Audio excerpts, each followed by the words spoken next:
I like to create for myself a map that is at the edge of the newer sciences.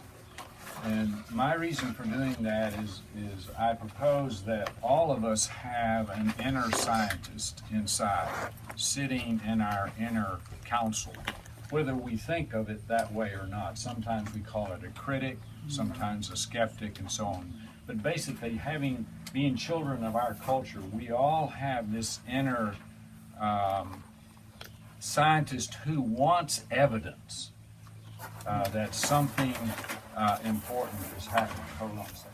I find it helps to make friends with that side of myself and to find out how through the years the circle has come around and has been bending back as I followed that side of myself as a psychologist, and following that lineage, it's brought me back to the shamanic.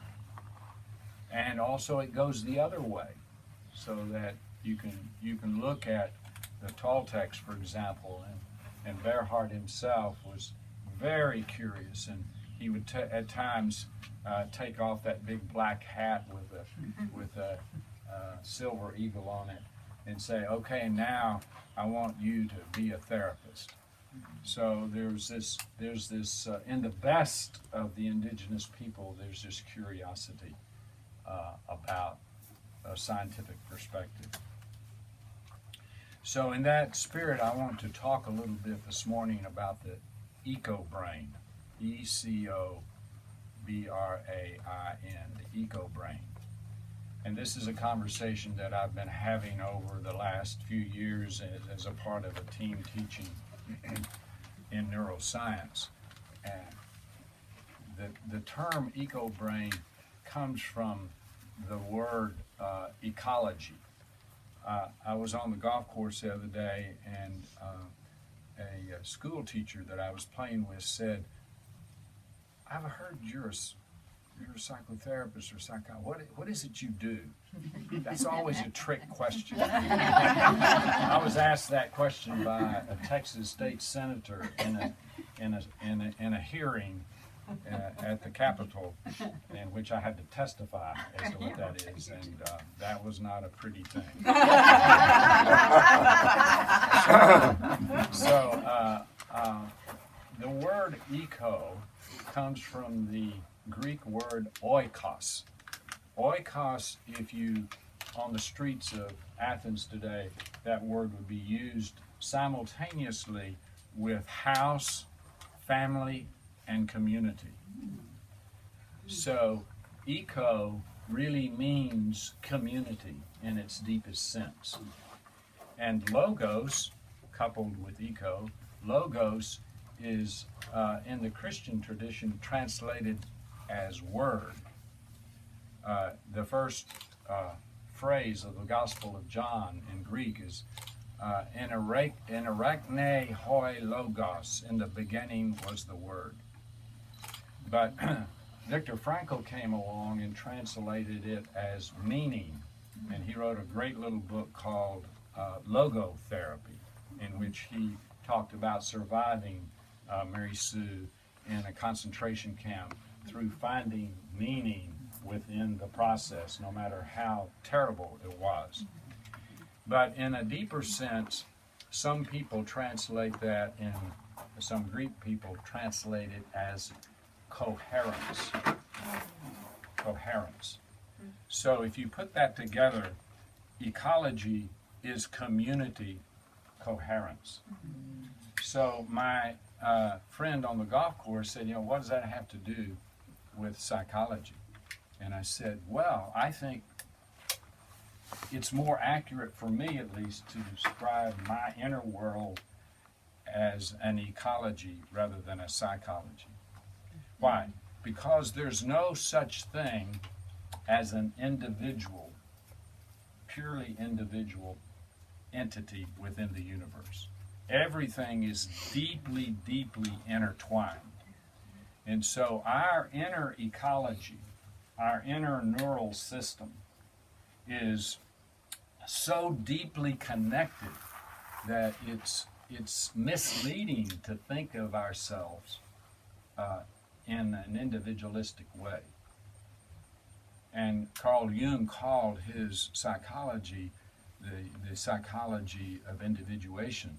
But then later in life, he corrected that and began to talk about the collective unconscious as it bent back toward this deep intertwining. So, so in some sense, you see, Guy and I did some teaching together and talking about how the neural system in neuroscience has escaped the skull, and the Heart Math Institute has discovered 100,000 neural cells in the heart. And at Columbia, in the last 5 years, they've discovered 100 million neural cells in the intestines. So that tells you one reason it's pretty important what we put in our intestines, because they're doing a lot of thinking down.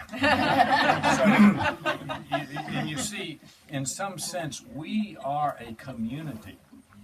We're a community of neural cells. We're a community of cells. Candace Pert said that every cell itself, whether it's called neural or not, is thinking, and every cell through the microtubules is intertwining with this ecology here.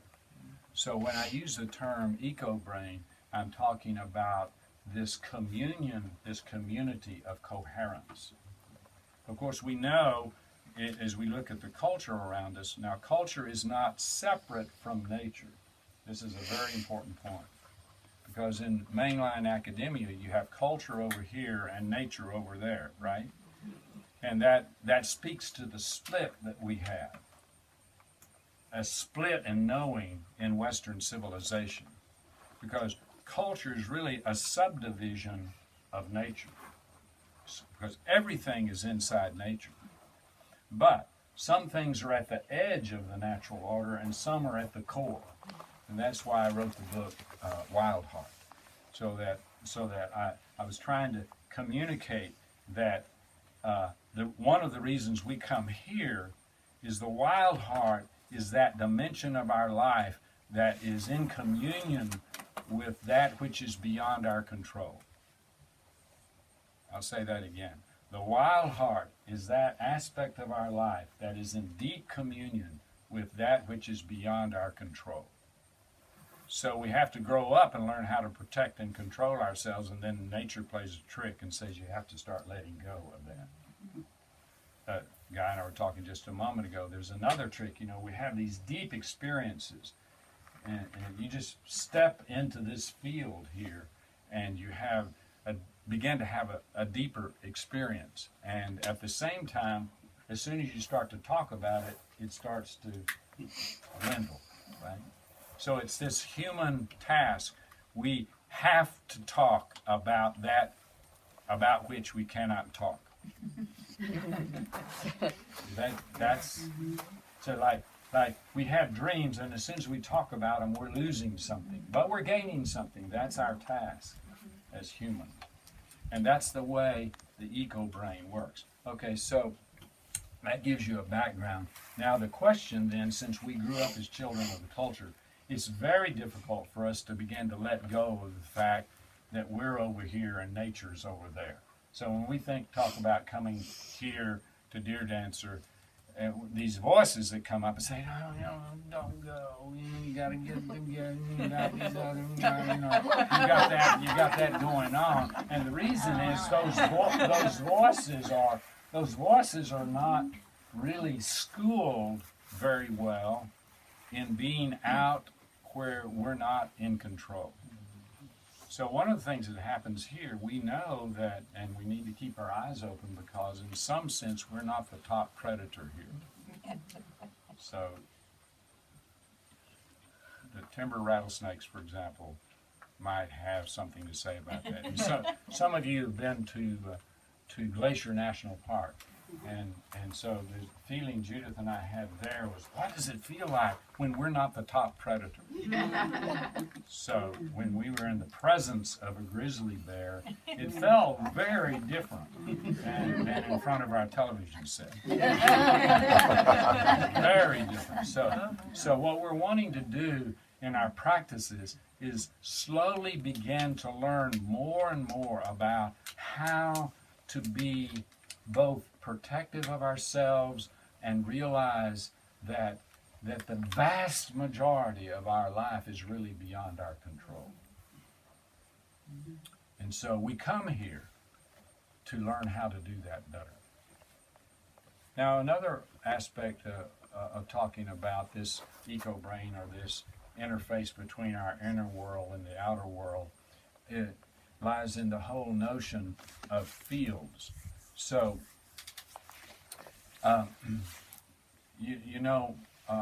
the technical definition of a field, whether it's a gravitational or electromagnetic or strong and weak nuclear, is a field is a region of non-material influence. That's a very simple but very important definition in physics. So we're interacting and the fields are shaping us and moving through us. It's not like gravity is over there and we're over here. We're a part of gravity. Every molecule, every cell in our body is gravitationally oriented. One physics teacher that Judith and I talked to recently has done research about the nucleus of a cell may actually be a dark hole. Think of that for a moment. That dark holes are not out in the cosmos, but in every cell of your body. Oh yeah, I meant black hole. Okay, so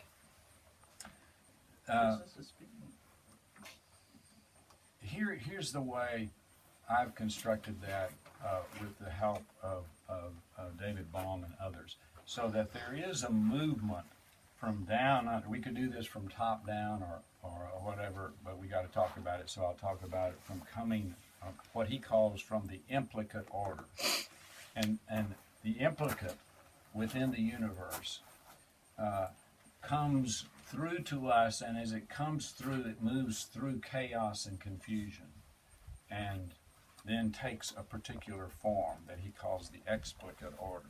And so the movement, we do a lot of singing and talking about love, and the movement is from deep, deep, deep within the sacred dimension of love, up through chaos into islands of coherence. So what I think of as our group is a little island of coherence in the midst of chaos. So that's one of the reasons that I come here.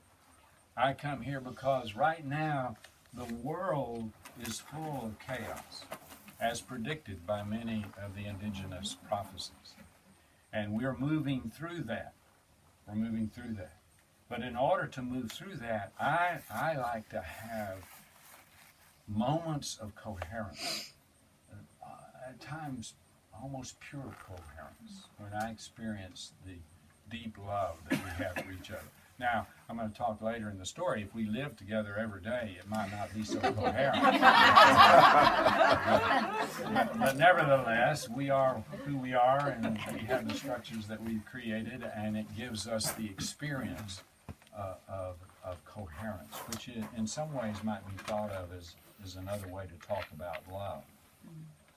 Then the question becomes, how do we transcend what we've been taught about reality, and we've been taught to be fierce individuals, and how do we transcend that and begin to link with the beautiful eco-field of Deer Dancer Ranch and the eco-fields where we live? How does that happen?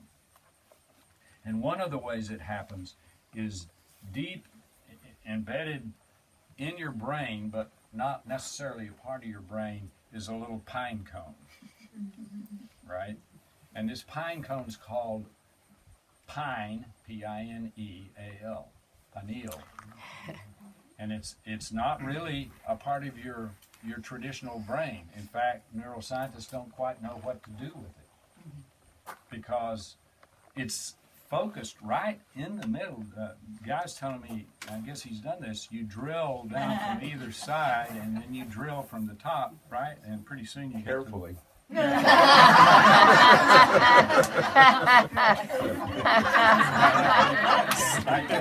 pretty soon, right in the middle there, you come to the pineal gland. And it's a very important and was known throughout the indigenous world as a tuning device. And so when we go to Teotihuacan, one of the first days, we go to the pyramid of Quetzalcoatl and chiseled into the different parts of the pyramid are little pine cones. If you look at the staff of the Pope, on the staff is a little pine cone. There's also a big pine cone in the Vatican system, right? Right. Yeah. It's the biggest pine cone there is. Yeah. And there are all kinds of pine cones embedded into the pyramids of Giza. So, and wherever you go in the indigenous world in rock art, you're going to see these pine cones, which may reflect some deep understanding that we have that capacity. Now, I'm not going to go deeply into the pineal gland today, but it has very interesting features. You know, it produces melatonin, it produces serotonin, and just in the last 10 years they've discovered that it also produces dimethyltryptophan, which is DMT, which is the substance of ayahuasca. So you have a little pine cone embedded in your skull that gives you all kinds of possibilities of a chemistry that interrelates with this environment. It may be that this is like the channel selector of the television set, because you know the content of the television set is not in the set, right? You figured that out? Johnny Carson doesn't actually live in the television set. Neither does Jerry Seinfeld, but both of them are floating around here. With the right equipment, we could bring them in, right? Because they're in waves. And so it may be that the pine cone is a part of our tuning device that interfaces along with the microtubules of the 13 trillion cells of our body that tune into this. Let's see if there's anything else I want to say about that background. Oh, one other point I want to make about why I come. Rupert Sheldrake is a field theorist and researcher as a biophysicist who has proposed to the scientific world that when he wrote a groundbreaking book called The Habits of Nature. And he says it's much more accurate to talk about the habits of nature than the laws of nature, because the habits of nature are organic and dynamic. And he says that one example he uses is if you have a 33 1/3 record that's, what's that made out of, wax? Vinyl, yeah.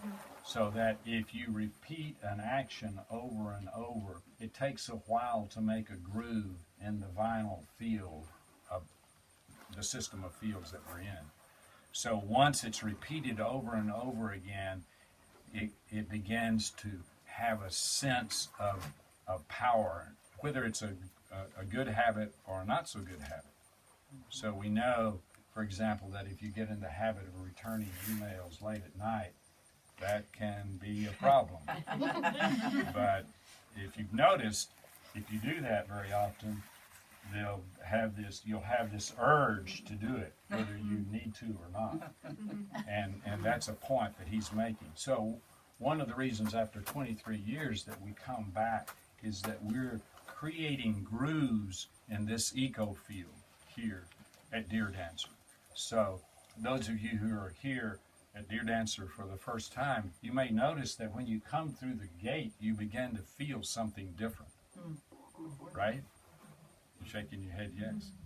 And as you feel that, it is an energy field that immediately is connecting, and your glands, your microtubules and everything are picking up information at a very profound level. I call the mother tongue that is coming through to you, that a result of the practices.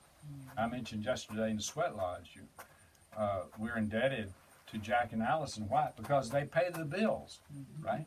That is a practice. If you don't do that, then something not so good happens, right? But besides the practical practices, there are all kinds of spiritual practices that we're embedding.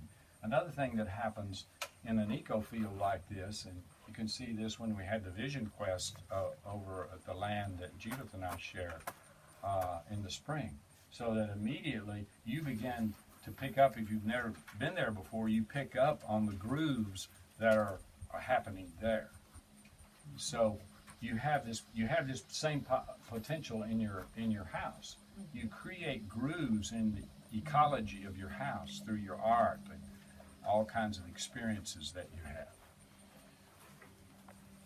Okay, so those are some of the reasons that I practice. Now I want to tell you a story that may illustrate some of this. Some years ago, Judith and I were in Hawaii teaching, and as I recall, we were teaching a course where we were diving with the dolphins and trying to communicate with them and, change our dreams and so on. And I'm not sure how successful we were, but we were there. And we began talking. There was a person from a community in Italy, called Dominar. And so she entered into conversation in a pretty deep way with Judith and me. And I didn't think too much about it at the time. But some years later, she contacted Judith and me, and she said the founder of our community in Dominar died a couple of 3 years ago. And he left some letters. And these letters are like time-released capsules to be read at different times. And one person is in that community of the number of people in the community, about 1,000, and they live in little households or nucleos that they call them, spread over about a 30 or 40 mile period place in the Italian Alps, right in a valley. It's beautiful. And so he had been such a key in their life together. They started, by the way, he had the vision of having this community at Dominar the same year that we had the founding retreat for CCR that we produced the Earth Tribe, 1967 and 8. And then in 1974, he had one of the first gatherings of the Dominar community. And so one way we might think that's the year Judith and I started living together. So you might think of Mother Earth is attempting to sprout communities and sending forth messages and finding who could do this, who could allow this to happen. And so he was a very powerful person. In fact, he said he was from the future. So I didn't know about that. But still interesting. But when Esperide contacted me and said, one of the first letters that we opened was from, his name is Falco, and he suggested that our community needed to be grounded in North American earth-based teaching. So these are mainly Europeans. So she said, we'd like to have you guys, you and Judith, come over, and we especially want Judith to do some singing and teach us some songs and that we heard in Hawaii, and would you do it? So Judith and I talked about it, and we had a lot going on, and in fact, including that she was ill at the time, but we agreed to do it. And so I mentioned this to the wisdom community, and so we decided to tack on a seminar to go along with it. But as it turned out, we had a cadre of earth tribers, because this is what His Verity said. Something about the spiritual community you guys have, we'd like to import and see what effect it has on our community. So Dan and Sheila and Deborah and Carol Flake and Jennifer and Michael, those are some people up at Wimberley you may or may not know. So there's quite a contingency of the Earth Tribe that went with us. And one of the reasons I wanted to do that is I don't think of healing work or teaching work as having very much significance apart from this community. So sometimes people invite me to do some kind of healing work, and I rarely do that outside the matrix of a community of the Earth Tribe, because it's the community that is the tuning device into the wider and deeper currents. So we really didn't, Judith and I didn't think too much about it. I said, what do you want us to do? And he said, well, we have something, we want you to do a ceremony about something that we've created out in the woods. Okay. And he said, we're going to get together some people and you can do some teaching one of the nights. And so we didn't think too much about it. When we got there, it began to be apparent that it was quite a bit bigger deal for them than we had imagined. For example, the ceremony they wanted us to conduct was they had built a crystal labyrinth made out of crystals, and they have some German architects that are a part of the community, so they had built a geodesic dome over the top of this labyrinth. And I would say it was at least the size of a half-court NBA court. I mean, it's very large, very large. So they took Judith and me down to show it to us, and it became apparent that they had either not done any ceremonies there, or they had done very few ceremonies there. So they were talking about that as being activating the what they call activating the labyrinth. So we still didn't know quite what that meant. And so the day came, and just as we got to this geodesic dome, a huge thunderstorm came up. And they had their community completely surrounded the inside of the dome around the labyrinth. And they had created music just for that ceremony. And they had ballet dancers that had created dances just for that ceremony. And it was quite a surprise. I'll back up just a little bit. So when they asked me what kind of ceremony that I'd like to do, I said, I want to do an Earth Tribe pipe ceremony. And they said, well, there's a problem with that. And I said, what's the problem? Well, the first requirement to live in this community is no smoking. So I asked them, I said, how do you filter out 1,000 people that live together, because you wouldn't want just anybody coming in, it'd be a lot of trouble. And he said, well, the first thing you got to do is agree not to smoke. I thought that was interesting. But I said, well, this is not recreational smoking. This is ceremonial smoke. So they got their elders together and talked about it and decided that we could do that. So we, Judith and I, Judith filled the pipe. We were right at the mouth of the labyrinth, and just as we were, she was giving me the pipe, a huge wind blew in and blew open the doors. Wow. Oh my goodness. And blew into the experience that we were having. And at that moment, I felt all of you present with me. And more than that, I felt Deer Dancer, and I felt where we do our sweats in Wimberley, I felt everything converge with that spot. And so I walked the labyrinth and came to the particular place in the labyrinth, and I sang the pipe song. And it was as if all of you were singing.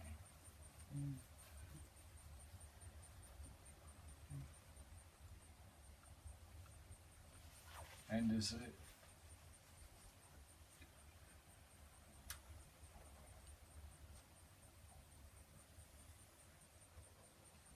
space became time, and time became space.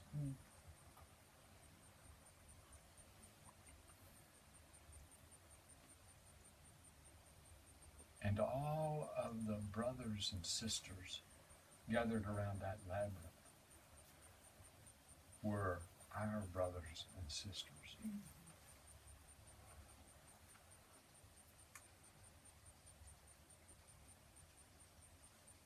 And as we walked out,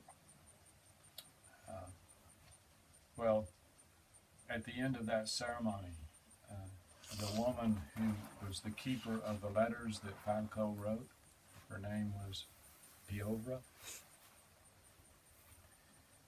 She came over and she said, I have something I want to give to you. And she said, when Taegel wrote these letters, he wrote a letter that was meant for you and the Earth Tribe. And this was 3 years prior. And it is only for you to read, but you can share it with the Earth Tribe. But she said, don't let anybody else read it. Just share some of what it was. So that's silent. She said, Falco sent that letter from another dimension. These are strange words for me. So I took the letter and we went back to where we were staying, and I took it out and I started to read it. And the words earth and tribe were used together. And the words earth and dance were used together.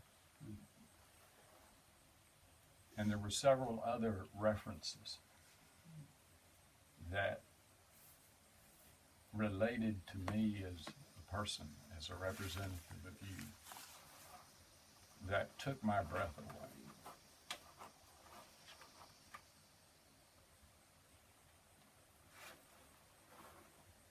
So that night, Asperity and Piovra and others said, we're going to have a little gathering that we'd like for you to do some teaching. I said, well, what would you like? What would you like? What kind of teaching? Well, geez, whatever you want to do. But mainly they said, we want to hear Judith sing. They have more interest in hearing Judith. So we had that big storm, and we were going to meet in an outdoor temple, which is incredible. What you need to know about this community is they have created art beyond anything I've ever seen. And I've been to museums in New York and Washington, D.C., and Paris and London, and I've never seen anything like this art. So they created these outdoor places that we were going to have this gathering, and so it rained, and so they had an indoor. They've taken over and created a little shopping center out of an old factory, and in that they had a gathering place. So Judith and I arrived at the appointed time, and there are 400 people there. Not intimidating. No. So we first of all, they have gotten online, not at this meeting, but at other meetings. They've gotten online and listened to Judas sing, and they've learned Earth Tribe songs Oh my God. to sing to us. Oh.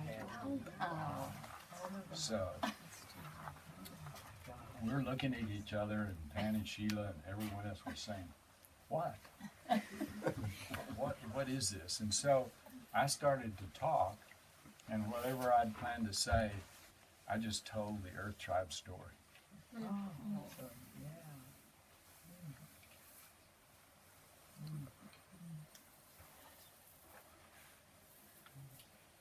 It's the best I could.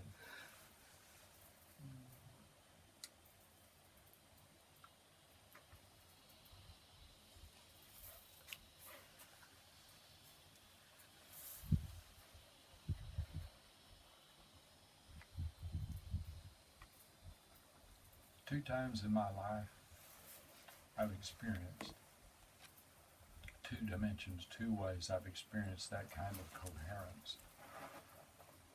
One is right here, and the other is when we have 400 or 500 people not necessarily agreeing with what I was saying, because what I was telling them about us was as foreign to them as what they were telling us about them. So they weren't necessarily agreeing with what I was saying, but without exception, these 400 people were completely present.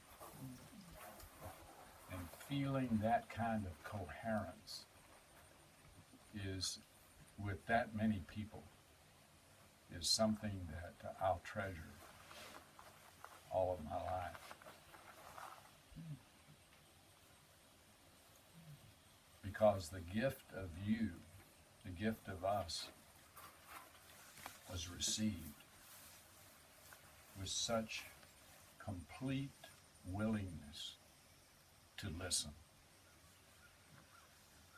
In the questions that followed, I could tell that there was quite a bit about what I was saying they didn't get, but it was completely respectful.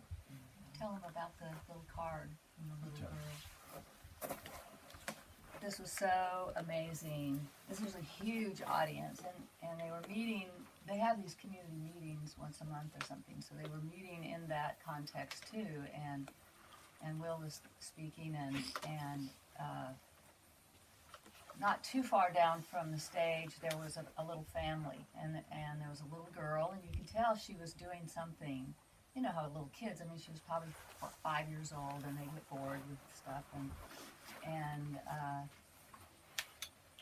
so at the end, her mother brought her up there, and she handed Will this little card that she had drawn for him, and it was actually pretty good for her age, and I can't remember exactly what the greeting was on it, but there was some words on it that connected her with us, and you know, she hearted us, and it was amazing. I mean, she was so present, so incredibly present, you know, just not acting out or anything. It was just like she just came and said, "This is from me to you," you know, and it would just touch me as really a representation of the entire community. That they were so attentive and so embracing of why we were there and so interested in why we were there. And it was just an incredible experience. And at the end, they wanted me to sing a song, so I taught them There Is Only Love. And so we had 400 people singing that song, probably about 8 or 9 times, and it was really amazing. Just really amazing. So it was a huge highlight for me for that turn. So, I want to come back to this eco brain because I feel like they gave us many gifts. They're doing things we haven't done, and we're doing things they haven't done. But among the things they're doing that we haven't done is they got 1,000 people that pooled all their money, and they've created these incredibly sustainable ways of living. They've got an educational system that is really a model. They, as I mentioned, shopping center, but most important, their big task was to tunnel into this mountain that they eventually bought. And they tunneled into the mountain mainly by hand. Later on they did use some power drills, but mainly by hand. And they created rooms bigger than this pavilion that have, if you can imagine the Sistine Chapel, these are comparable with marble floors, and one place that just totally captured me was sculptures of the divine masculine and the divine feminine together. And we were invited after we made the talk to come with the 2 people who were in charge of all of the creation of these rooms. I don't know, how many rooms are there? 6 or 8? Yeah, 6 or 8. And they're making more. And Even some more. under construction. So they invited Judith and me, the 2 people who are in charge, and the woman who was in charge of the letters, invited us to come back to this room and have an extensive experience and conversation with them. And so she said something important. She said, I didn't know this letter that was left, I didn't know if it was time and place to give until the singing of the pipe song. And that was how I knew to give this letter and to whom give it. And she said something. She said, how would you see what we've created here? And I said, they're called the temples of humankind. And I said, I wouldn't have called them that.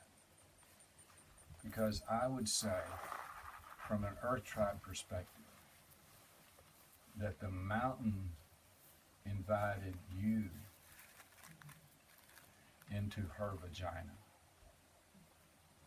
to help her express herself to this world that's so much in difficulty. And that is a very different perspective than humans activating a forest or creating something inside of a mountain. And she did like I'm doing. She cried and cried, and so they've invited us to come back as an Earth Tribe, and I don't know if that'll happen, but maybe. They also would like to send a person or 2 over here to experience what it's like to be here with us. But one of the things that I'll close with this, that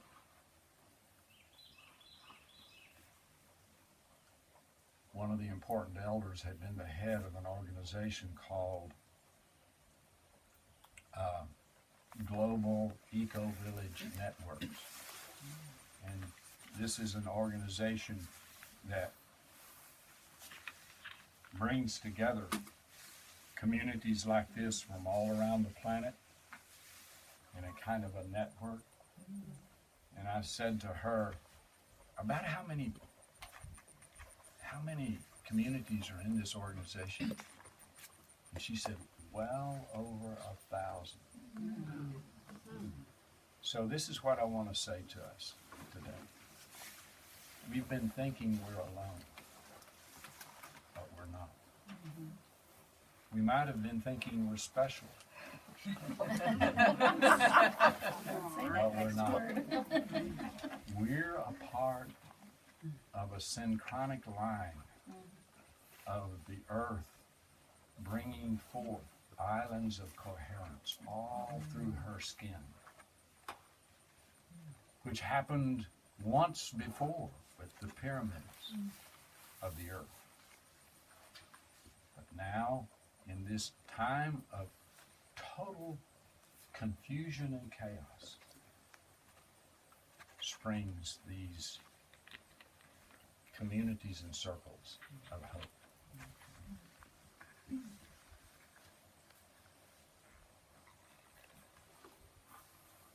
So it was as if we were saying to them and to us, come dance with me.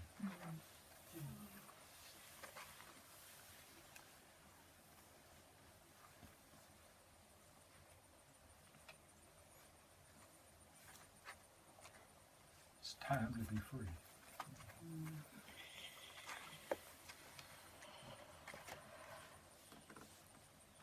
Free of the sense that we're alone. Free of the sense that there's no hope. Free of the sense that our species is a cancer. Free of the sense that we have to go in a destructive direction. But we are free to create a new line prophesied by the Hopis, and maybe we'll get more of that tonight. A new timeline where humans will do the ghost dance and return to be humble participants and give up our dominant ways. A hope.